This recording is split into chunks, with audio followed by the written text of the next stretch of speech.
Is your SEAT Arona's infotainment system randomly turning off? You're not alone.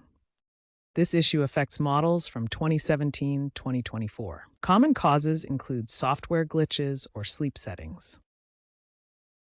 SEAT released a firmware update, version 3.2.1, in early 2024 via the SEAT Connect app. It optimizes sleep mode algorithms and reduces CPU overheating, resolving about 70% of these cases. First, ensure your system is up to date through the SEAT Connect app. If issues persist, try a hard reset by holding the power and volume buttons for 10 seconds to clear temporary cache. Note that aftermarket accessories or extreme climates can contribute to the problem. Diagnostic scans at dealerships are also an option.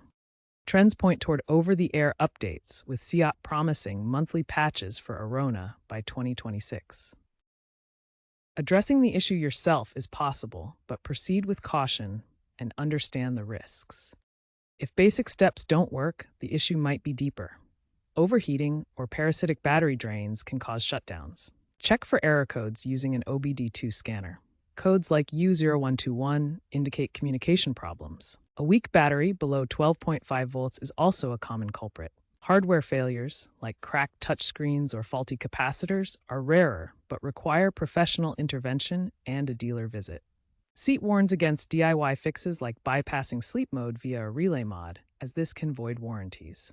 Looking ahead, SEAT aims for AI-driven diagnostics in their app by 2027, potentially reducing issues by 80%. Also, keep an eye out for eco modes that lower infotainment power consumption to improve stability.